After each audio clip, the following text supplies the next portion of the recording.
So we do this periodically. We do this and we typically do it when I'm finished with a sermon series. We'll spend a week discussing what I had preached, answering questions that people have submitted, that sort of thing.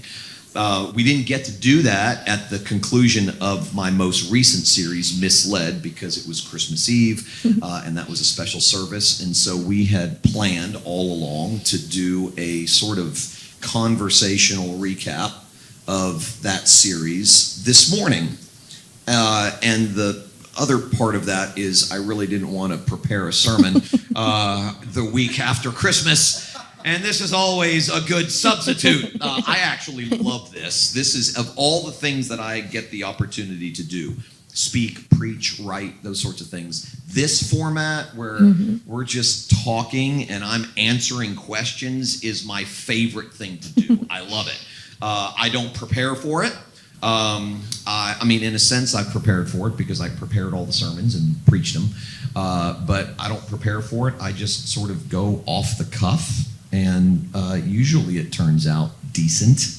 I mean, we have some. It's all right. We have some good questions. Of course, it turns out. It turns out great.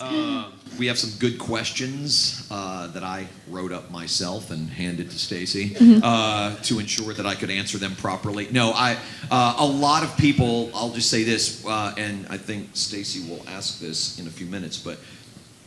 There was more feedback on this sermon series. It was only 6 weeks, I think. 6 weeks, 7 weeks, I can't remember. But there was more feedback on this series, not just from you guys, but from people all around the world than almost any series I've ever done. And I think part of that is because of the subject matter. We were looking at passages in the Bible that have been typically read or understood one way. And as a result of being read and understood that way, have been misleading to people. And so I tackled some passages, and there was a lot of interaction, a lot of people submitting their own questions. What about this passage? What about that passage? I mean, I had so many questions from so many people that if I wanted to, I could continue the Misled series, which is what Stacie wants me to do, for like the next few months. We had that much interaction. So a lot of the questions that you're going to hear are sort of condensed versions or summarized versions of things. All of those in favor of continuing Misled. I mean, great. 3 people, including Stacie. Well, I see you. I see your hand. I hear you. Yeah, I mean, it was fun. It was fun to prepare and fun to preach. But can I ask you some questions? Sure. All right. And the last time we did a table talk, we reserved a few minutes at the end for questions from the audience. So if we have time, we'll do that. So as you're listening, if you think of a question, a sort of a cogent, rational, relevant question, okay, then we may be able to get to it. All right. Question number 1. You open the series by saying that the only thing worse than being totally unfamiliar with what the Bible says is reading it wrongly. What do you mean? Oh, I don't remember saying that. I'm just kidding. That was in week 1. You wrote the question. Yeah, I opened the series by saying that. Right. And we actually say that a lot around here. We do, yeah. And I actually opened by saying that my dad, who was a psychologist, used to say that the only thing worse than no therapy is bad therapy. As a psychologist, he was on the receiving end of people who had gotten some pretty bad therapy and it screwed them up. And that same principle applies to the Bible. The Bible can be a very intimidating book, a hard book to understand, a hard book to read. Besides the fact that our culture is not producing or even friendly to reading in general, and it's not producing a generation of diligent readers. That being said, the Bible as a book is not easy to understand. There are some really confusing parts and some very difficult to understand places, and so it can be very intimidating. I meet lots of people who go to church on a regular basis who don't read the Bible much at all, and that's understandable because it's an intimidating book. And there is, of course, danger in being completely unfamiliar with what the Bible says, because that's the place where God speaks to us. We look for God to speak to us in 1,000 different ways. We try to read into dreams we have, or conversations we have, or things people say, and we wonder, is that God speaking or not? The one place where we are absolutely certain that God has spoken is the Bible. So it's important to be somewhat familiar with it. Even if it's intimidating and you read a passage or you read verses that you don't completely understand, there is a peace and a consolation that happens just in the reading, even if you don't understand it, because in that moment you're communing with God. He's speaking to you even though you may not understand everything he's saying. So it is important to be somewhat familiar with the Bible, to read the Bible. But I've seen more damage done to people over the years by people who have either read the Bible or been taught the Bible wrongly than I have people who have never read it, right, or are completely unfamiliar with it. The Bible is a story of God redeeming people like you and me, broken people like you and me. The Bible makes it clear that God made all things good. It also makes it clear in Genesis chapter 3 that we broke every good thing God made. And the rest of the Bible is God unveiling his promise to come and fix everything we broke. And that promise is fulfilled when we get to the New Testament. And Jesus arrives, the Redeemer, the promised one who was going to rescue us from the mess that we made. And so ultimately the Bible is a book about God and what he's done. But we are so hardwired for earning, so hardwired toward believing that we don't get anything good unless we work for it. We have to work for it and therefore be deserving of it before it comes our way. You've heard me say this many times, that we are conditional people living in a conditional world with other conditional people. That's the way the world works. If you want something, you have to work for it. If you get something, it's because you've deserved it, whether good or bad. But God doesn't operate that way. God operates unconditionally. And so oftentimes we go to the Bible with a conditional lens. We read the Bible through a conditional lens rather than an unconditional one. And as a result, we read a lot of passages that are meant to tell us about God and what he's done, and we think it's talking about us and what we need to do to get God's love or to get God's acceptance. And so I'm very grateful for my upbringing. I grew up in a healthy home, a home where my mom and dad, I'm one of 7 kids, and my mom and dad loved us well. They discipled us well. They taught us about God. I grew up going to churches and Christian schools that taught the Bible, that believed the Bible, and I'm very grateful for all of that. But I learned a lot of bad stuff along the way, okay? Not from you, Mom, not from you. But from the Christian schools that you put me in and the Sunday school classes you made me go to. Nevertheless, I'm getting a text from her right now, I guarantee it. No, she's posting online. She's posting She comments. is, yeah. She doesn't just text me privately. She posts on, like, in the comments section, like, I never said that. I never did that. I don't know what you're talking about. But, she's getting old and forgetful. So, yes, you did. It's true. She would be the first to tell you that. I mean, she's almost 80. She's commenting again. Yeah.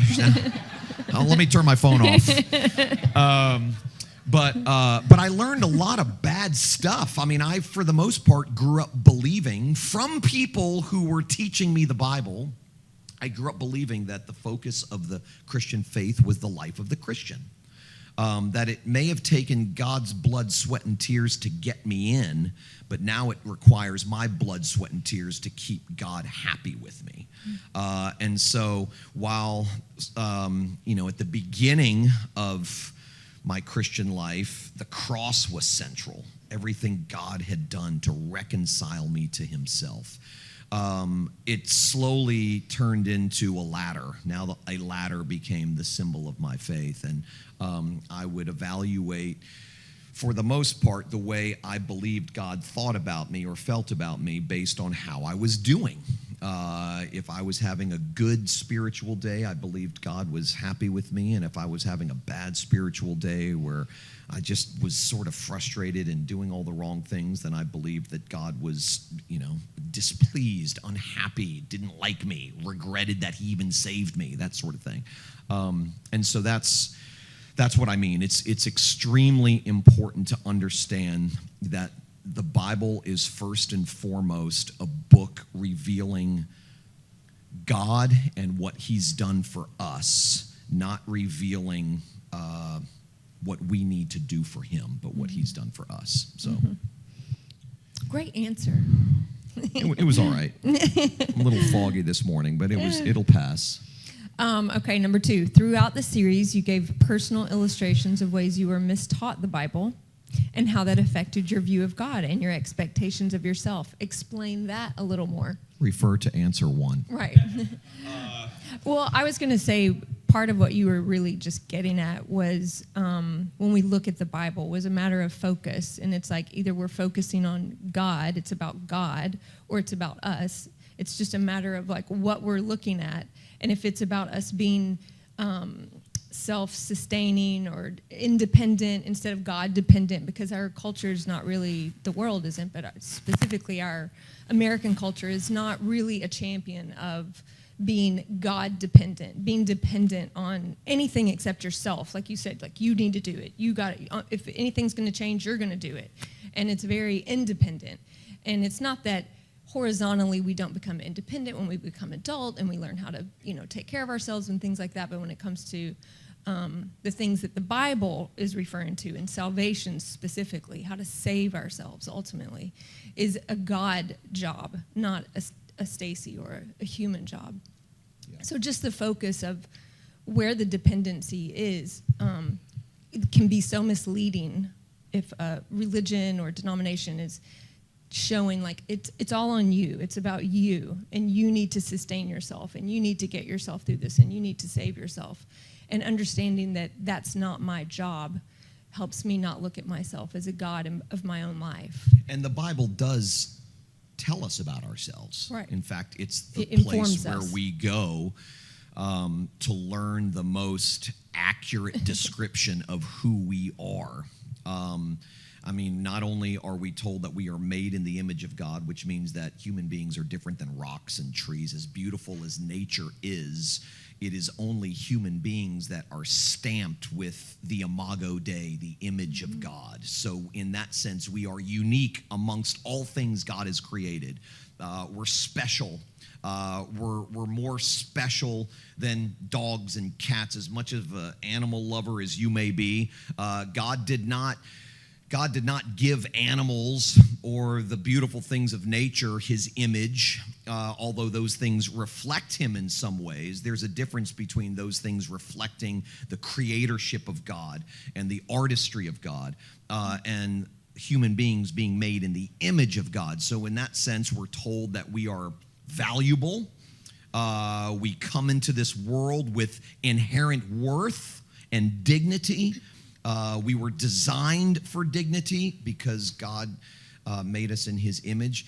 But it also tells us that we are severely broken, that we are not what God originally intended for us to be. We will be one day, but not yet. That we are broken people, that we are inherently selfish. We think of ourselves quicker than we think of other people.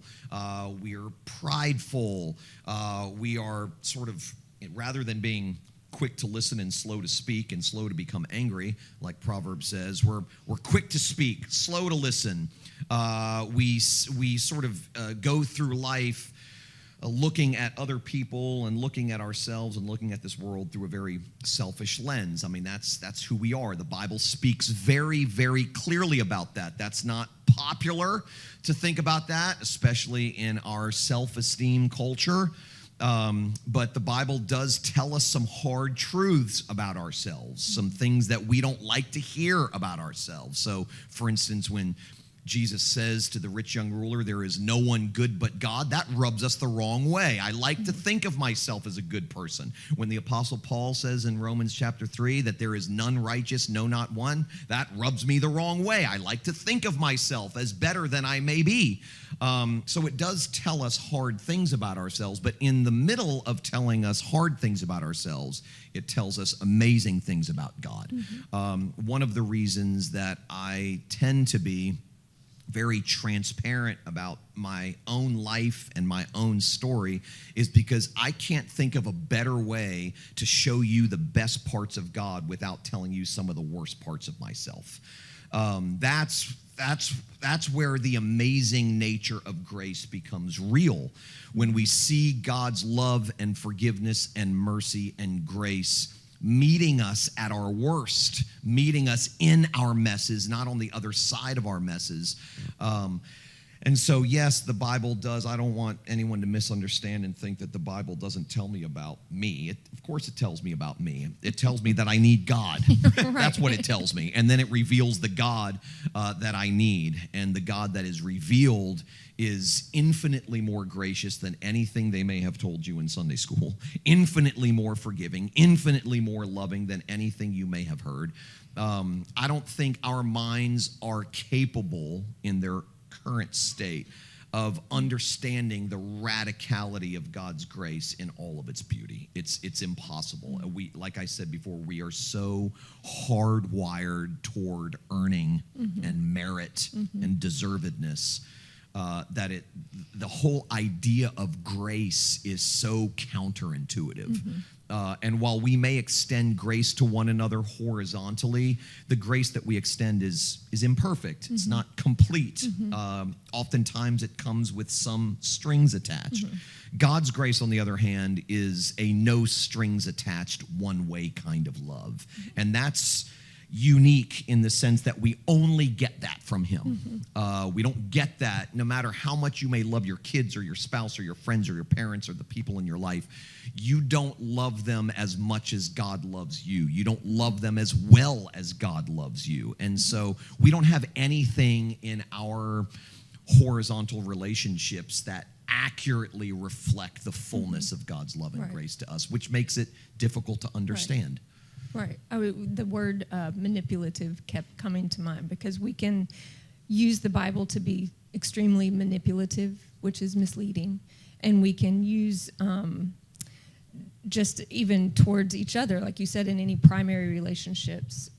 We're not talking about like professional, but personal relationships, to be very manipulative when it comes to the things that the Bible says, and which gives people a really false definition of who God is and how he loves us. And then we think that he's manipulative or that he can be manipulated, in our prayers. Like, well, I mean, if I ask him the right way, I'll probably get the thing that I want, or the thing will turn out the way I hope.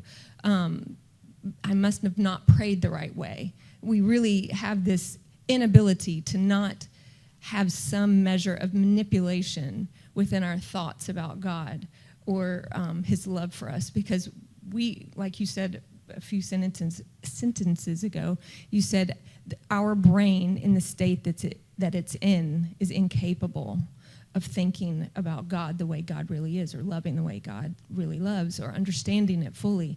And that would be a part of, I think, one of the biggest misleading things when it comes to the Bible, when it comes to the things of God, that the church has done a really bad job of in explaining the Bible and leaving it there to not explain, like, our brains are not capable of this. In fact, it says the opposite. Like, you can love God fully, and you can love your wife fully, and you can do these things fully and wholly, and that's not true. It's very misleading.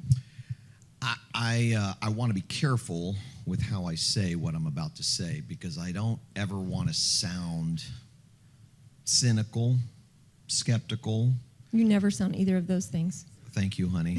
I don't want to sound, overly critical. But I've been around a while. I mean, I was born into this. Okay, I have been in church culture and Christian culture my entire life. except for the years that I went off the deep end from 15 to 21 and was completely disconnected from all things church or Christian. I've been surrounded by this my entire life. And when I tell you that the things that we say here are unique, I'm not saying that as I'm not saying that in, I mean, I probably am to some degree, but I'm not intending to say that in a prideful way, like we're better than everybody else, because we're not.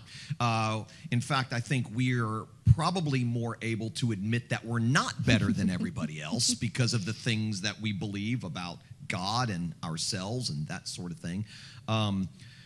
But I'm telling you, I mean, I research every day. Okay, 7 days a week, I am watching clips, reading things, seeing things, hearing things that are said and spoken from popular Christian Bible teachers, people that are on the receiving end of that kind of teaching, giving their own opinions about things, about God, about life, about humanity, about the Bible, that sort of thing. And this is very unique, okay? And a lot of people say, but because what you're saying is so unique that you can't hear this kind of thing if you just walk into any church, once people hear about it, this place is going to explode. And I always try to temper that enthusiasm by saying, no, it won't. It won't. I mean, the gospel of grace in its fullness has never been popular, ever. It wasn't popular in Jesus' day. Yeah, they killed him for it. It wasn't popular in Paul's day. They killed him for it. It wasn't popular in Martin Luther's day. I mean, you get sort of upswings where there is a sort of a revival of some sort, a reformation of some sort, where people inside the church rediscover the gospel, or where people outside the church hear the gospel for the first time. But for the most part, okay, a consistent delivery of the gospel of grace has never been popular. We so desperately want some kind of credit, skin in the game. We want to hear what we can do in order to regain control of our lives, in order to live a life that ensures God will stay happy with us. We want checklists, to-do lists. We want to be told, about ourselves. Oftentimes we want to be told that we're better than we are, that we're more accomplished than we are, that we're more capable than we are. And so to hear things about ourselves that make us incapable of earning God's love and affection, and then hearing about the radicality of God's grace in loving us and accepting us minus our merit, despite our messiness and sin, is just not popular. It will never be popular. I mean, if history proves anything to us in this regard, it proves that it's never been popular. And so it's unique, and I feel more freedom. I've been in, let's see, 1, 2, 3, 4, 5, 6 churches in my life in terms of professionally. Leading in some capacity, pastoring in some capacity, preaching. And this place, without question, is both the smallest and the most freeing place I have ever been. And I love that. My life looks a lot different than it did 10 years ago. And yet I was having dinner with my friend Michael last night and talking about the amount of freedom that I feel in this place and with this particular family. And I wouldn't trade that to become a mega church ever. I wouldn't care. If there was some guarantee that by preaching a sort of soft, do more, try harder, get better, you're a good person, God loves you no matter, regardless of your, if there was a temptation to just sort of give people what they want. And by doing so, the church would explode and we would have $10 million in the bank. I might do it for a month, okay? Just a month. No, you wouldn't. Just kidding. I'm I'm just kidding. I would do it for 6 months. But honestly, I could not do it and still feel the freedom that I feel, and to live in the freedom that God has given me. This is a beautiful sanctuary, a place of peace, because regardless of the outcomes or the effects, we're not doing anything here to try to make the church grow, which is, that in itself is unique, first of all. Which would be manipulative. And not difficult to do, to be honest with you. And there are times when it's tempting. We could program this church to death. We could have something for everybody all the time, every day of the week. We intentionally don't do that because we want the message to be central. We don't want, we don't want all of the unnecessary trimmings. And because we trust what the message is supposed to be and what it's supposed to do, and there's not what we're supposed to do. Right, and there's no guarantee that preaching the message of "it is finished" is going to make your church grow and explode. If that stuff was important to me, as it used to be, if that stuff was important to me, this church would look a lot different than it does. I've been to the top of the mountain, and the view's not that great. And I have fallen down the other side of the mountain. And broken bones and all, I have come alive in a much freer way at the bottom. And I wouldn't trade that for the world. Yeah. You landed in a little village of misfits. Yes. Yeah, and I love it. I love it. It's the only, and I jokingly say this, but I'm not joking. Right. When I say that I'm not really a church guy. I'm just not. In fact, I don't even, I get uncomfortable, you know this, and some other people do too. I get uncomfortable sometimes when people call me Pastor Tullian, not because I don't love people or care about people or like to help people. I do. That's why I do what I do. But that title comes with some expectations and some assumptions that I don't even think are healthy. Like, I'm just one of you. I just happen to be gifted by God to sort of know things and articulate things. And so I'm on the platform speaking. But that doesn't make me any more important or any different than any of you guys at all. And so we're all in this together. I think that's one of the big things that was so misleading to me from the very first moment I was ever in church or could remember church at all, which was being born into the buckle of the Bible Belt in tiny town Texas in a Baptist church. And there really always was an implied hierarchy of Christians. There was like status of Christians, and there were levels to your Christianity. And the ground was never level, which was very misleading. And if you were a pastor or a church leader or a staff member, you were higher than everybody else. Right. There were rungs on the ladder, and there were certain rungs certain people could never get to. And the Bible was taught to me and explained to me in that way. And so I just believed that and just kind of took my place in the role that, this is how high my ceiling is, and I can never go higher than that as a Christian because of my family's history or, my lineage or myself or whatever because I'm a female, because whatever reasons. And it was this high, and that's as far as I could go. And I think years before I met Tullian, when my mom introduced me to his preaching, and I started listening to him and everybody he would point to, different people he would point to, all of a sudden I was like, wait, the ground is level? Like there aren't, hierarchy. There's not a hierarchy in Christianity that, like I'm always going to be a third-class Christian. Like the ground's really level. Like we're all here. We may have different roles, like you just said, within the church walls or in ministry somehow. I mean, none of us can lead worship like Trey, but it's not that he's better, you're better. We have different roles, we have different talents, but that has nothing to do with our blood-bought Christianity and salvation. No, and I mean, Paul in Ephesians makes it clear that we are one body made up of many parts, and no part is any more important than any other part. I have a particular part to play here at the sanctuary, and so does everybody else. And while your part may look different than mine, or mine may look different than yours, it doesn't mean that one part is more important than the other. And so I've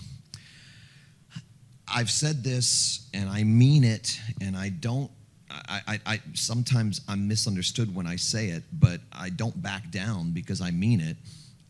If this place didn't exist, I have a hard time believing I would go to church. And it's not because I don't believe in God. It's not because I don't believe the gospel. I believe those things to the core of my being. It's just that the gospel seems so absent from church culture. That I wouldn't feel like I fit. I mean, personally, I don't feel like I fit. You guys are the only Christians I hang out with, honestly. I get invited to like pastor gatherings on a regular basis. I never go. And it has nothing against those guys at all. I've never felt comfortable in a room of pastors. I always feel like the odd man out, like the black sheep of the family. The things that they love are just things I'm not really interested in, and the things that I'm interested in, they don't even know about. They've never even heard of. God has established this place as much for me and for us as he has for you guys. We needed a place to land. And as reluctant as I was, we both were to some degree, but I was very reluctant to move to Jupiter and start the sanctuary. God knew what he was doing. He knew that we needed a home, a people, a place, and he's given that to us here.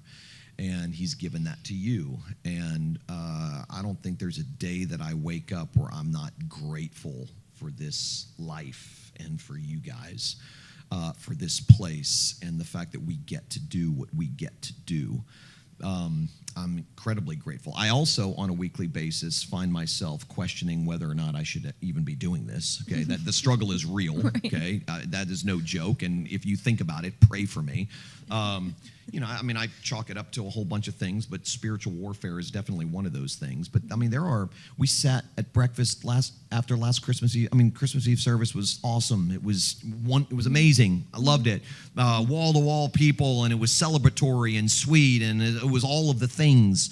And Stacie and I went to breakfast afterwards before I left for Miami for the game, and I don't remember exactly what I said to you, but I was just like, I struggle sometimes. It was just this high of the Christmas Eve service. And no more than 45 minutes afterwards, I was already going, why am I doing this? Like, what am I even supposed to be doing this? So the struggle is real, but God knows what he's doing in grounding me and us in this place at this time. And we're here to stay. We're here for the long haul. We're not going anywhere. We're not going anywhere. Don't let my struggle cause you any fear that I'm going to wake up one day and leave town. I'm not doing that. What? She said you better. That's very sweet. Thank you. We're all on the struggle bus. You're just in a different seat. Yeah, right. Yeah. That's right. It's really, that's kind of accurate. I wanted to go back to in part 4 of your series. You said, when it comes to God, people fall into one of 3 categories: delusion, despair, or deliverance. Yes. What can you unpack about that a little further? I said that? Yeah. Yep. I don't even know what the hell I was talking about. Yep, you did. I'm just kidding. I don't either, but you can... The fact that I can say I don't know what the hell I was talking about from this platform makes us a unique place, okay? If hearing that offends you, I apologize. I don't mean to offend anybody. That's just the way I talk. Maybe I shouldn't, but that is the way I talk. And it's the way 99.9% again, just pray for Pastor Tullian when you think of him. There are certain curse words that were not allowed in my home growing up. But then there were like the the low grade cuss words, you know, like damn, socially accept- hell, that right. my mom would say when she would get mad, you know, and for whatever reason, I grew up thinking those were okay. There's one more that she says, because she believes there's a biblical reason. Yeah, that she can grew up say on it. King James Version, so where they referred to donkeys as asses, and so she loved anytime she could, right, Mom? Anytime she could. And her language has gotten a little bit more colorful as she's gotten older. But so yeah, delusion, despair, or deliverance. So yeah, when it comes to God, I think the conversations I have with people, most people fall into one of those three categories.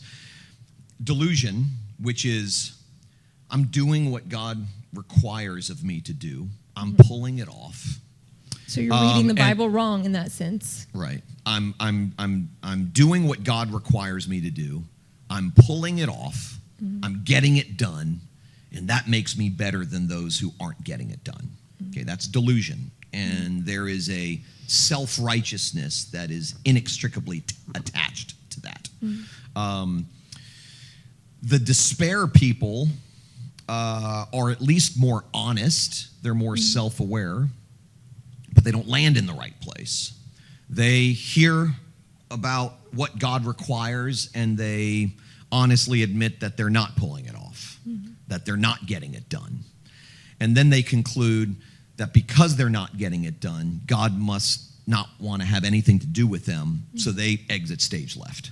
They leave in despair. They conclude that Christianity must not be for me because Christianity seems to be for good people who have it all together. So they end up in despair. The people who fall under the category of deliverance are the people who go, I hear what God requires. Be perfect as your Father in heaven is perfect. Love the Lord your God with all of your heart, and all of your mind, and all of your soul, and all of your strength. And they admit, I'm not doing this. I haven't done this for 1 second of my life. I'm not pulling it off. I came into this world imperfect, and I've been imperfect in all of my days that I've been alive. But while I can't do it, Jesus came and did it for me, therefore I'm free. So you've got the delusion people who think they're pulling it off, and they think they're better than others because they are. And that's not just behaviorally. There are people who believe that their theology is better, that they their really doctrine is cleaner. They just stop at the law. Yeah, they don't see God's law as being as demanding as it is. And when we lower the bar so that be perfect doesn't really mean be perfect. It just means try hard. God will grade you according to your effort. When we lower the bar of the law to that degree, then it stands to reason that there are a lot of delusional people who think that they're pulling it off. They've been misled. Yes, they've been misled to believe that they are pulling it off. And then there are people who hear the weightiness of God's law. Be perfect as your Father in heaven is perfect. And they go, well, if that's if Christianity is for perfect people, I know myself well enough to know that I'm not perfect. Therefore, Christianity must not be for me. And like I said, they walk away in despair. But the people who fall into the category of deliverance, they do, they understand correctly what God requires. They see their own brokenness and messiness and sinfulness in the light of God's requirements and rightly conclude that they're not pulling it off. But then they look away from themselves and they look to Jesus, who came and pulled it off for us, who did not come to abolish the law, as he says in the Sermon on the Mount. He came to fulfill it. The law needed to be fulfilled. I could nuance it and say that in one sense, God's acceptance of us is conditioned on goodness. It's just not our goodness. The goodness of another. It's Jesus' goodness. It's the goodness of another. Jesus' life, death, and resurrection checked the box that needed to be checked in order for us to be in with God forever. And so that's why, the people who fall under the deliverance category are free because they're no longer evaluating themselves and how God feels about them based on their performance, but rather based on Jesus's performance for them. And that ushers in a freedom that is otherworldly.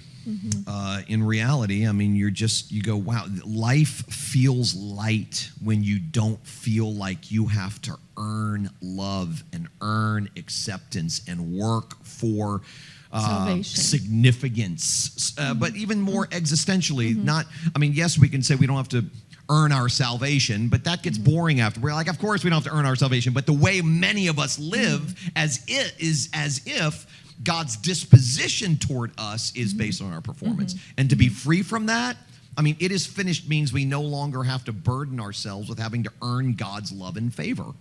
And that's very freeing. And that doesn't just free me this way when it comes to God. It frees me this way, like we've talked about before, because now I can look at the relationships that I have and love the people that are in my life without needing them to love me back. I enjoy it when they love me back. I feel alive when they love me back, but I don't need them to love me back in order for me to continue on, because all of the love and all of the acceptance and all of the approval that I need at my core, I already have from God. So that now frees me to love the people in my life without needing them to love me back. And when they fail to love me back, which they do and they will, and when I fail to love them, which I do and I will, it's not like we're paralyzed by that. When we are paralyzed by a lack of love from someone in our lives, it means that we have not fully grasped just how loved we are by God. Right. When we feel like when a relationship is severed for whatever reason, a primary relationship, you go through a divorce or a sort of a break in your relationship with your children or whatever, when those things happen, and they do, I mean, there are people who feel like they cannot go on. They are paralyzed by that. I felt that way when I lost some primary relationships in my life. I felt paralyzed. And all it did was reveal the fact that I wasn't believing in my heart just how much God's love and acceptance of me grounds me and gives me the fuel I need to continue on. I mean, we all experience rejection from other people at some level, and rejection is hard. It's not enjoyable. We don't like it. We all experience it in various ways and on various levels, probably every week. But it doesn't need to be debilitating if we know that God will never reject us, that all of the acceptance we need, we already have from God. So it doesn't just free me, falling under the category of deliverance doesn't just free me in the sense that I don't have to earn God's love and favor. It also frees me from not having to earn your love and favor. And it also frees me to love and give favor even if I don't get it back. It's a game changer. When you originally said that, in part for, and the categories I think are really true to life, because I've experienced in myself, within myself and with people around me. But I also think that even just as a Christian and as a human, we are so fickle and so silly at times, but we bounce between all three of these all the time in some way. There are certain instances or events in life that would cause me to be delusional about, to be self-righteous, to think I'm pulling it off, or to think this is my job to do in this moment or this instance. And then I can be despairing, even though I know I have the hope of Jesus that I have, I can be despairing, and I can forget, because we're so fickle and so forgetful, and I can, hopefully be reminded by someone or by God himself through his Spirit that I live in deliverance. Like I live there, but we drift. I drift. We wander away from home. Right. And I think it would be, when I was talking to someone about this just last week, a young woman who's in high school, and we were talking about this very thing, and just that because she was just trying to hold herself to deliverance, like I really need to stay in that mindset, which is true. But life doesn't just, and we as humans we can't keep ourselves there all the time. Life and the way we are and our feelings, our emotions, the way we think, people around us, our environment, our culture, it causes us, to experience despair or delusion. And so to give somebody the freedom to go, you most likely will go back over here, and you will feel this, and you will think that, and you will depend on yourself, and you won't depend on God, and you will think that you're better than you are and more capable than you are, but you're not, and you will think that he's not here and that he's not real and that he doesn't love you. You will despair like that. There will be moments like that, but you can take heart. Like you really are delivered, even if we don't feel it or think it, and we're delusional or despairing. And so I think it's good to just know we could be all three in one day. Right. Our deliverance itself, falling into that category, is not dependent on whether or not we always believe it. Right. It's dependent on God's promise and not our performance. Right. And so, that we can make staying in the deliverance category legalistic too. Right. That can become a new law to us.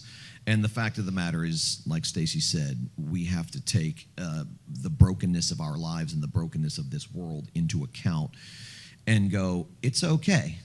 When you sort of wander over and you experience moments of delusion and you feel proud that you're not as bad as this person or you're better than that person, that happens. It happens to people who believe this stuff. It happens. I mean, we are, we are self-righteous to the core and have been since the Garden of Eden. Right.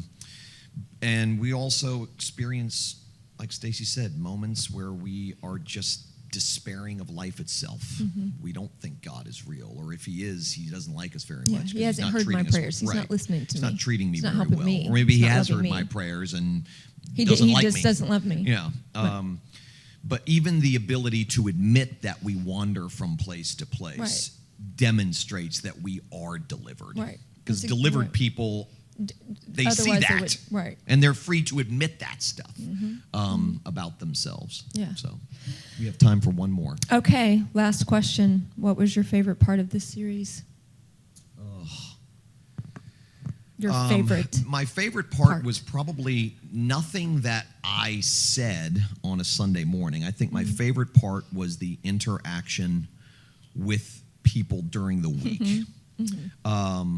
I mean, there were so many submissions of Bible passages that were sent to me, email, text, social media messages, comments under social media posts, phone messages. I mean, there were so many submissions to preach on certain passages. And even though I didn't preach on all those passages, I did my best, even though I couldn't respond to all of them, I did my best to respond to a lot of them. And it forced me to wrestle with the passages they were submitting. Like, okay, this is and I read some to you, and I'm like, okay, this is a difficult one. The passage, let's say a particular passage that was submitted to me, this is a difficult one to reconcile with what I believe. But I know it must, and it would force me to wrestle with it and to look at it differently. One was that I think I shared it on a Sunday morning. A woman who, I don't know where she lives, but she said, I'm listening to the things you're saying, and I'm resonating with so much of what you're saying, especially as it pertains to freedom. But how do I reconcile that with that passage in Revelation that talks about us not being, we either should be hot or cold, but if we're lukewarm, God will spit us out of his mouth. Okay, how do we reconcile real freedom with lukewarmness? And I had to think about that. Like, okay, that's a great question, because the way I always understood that passage, the way it had been taught to me, was that you're either on fire for God or you're not. But if you're kind of half-assing it, God's going to spit you out of his mouth. And yet, the Bible says we're half-assing it all the time. Right. That's, So I that's just, the definition of right. us. And so I was kind of like, okay, how do I reconcile that? Until, as I thought and read and thought and read, it dawned on me that the lukewarmness he's talking about there is not some behavioral thing. Mm-hmm. It's more of a belief thing than anything, and it's believing that there's something we can do or something we must become in order to ensure that God loves us. In other words, it's banking on our effort to justify ourselves before God. That's what lukewarmness is.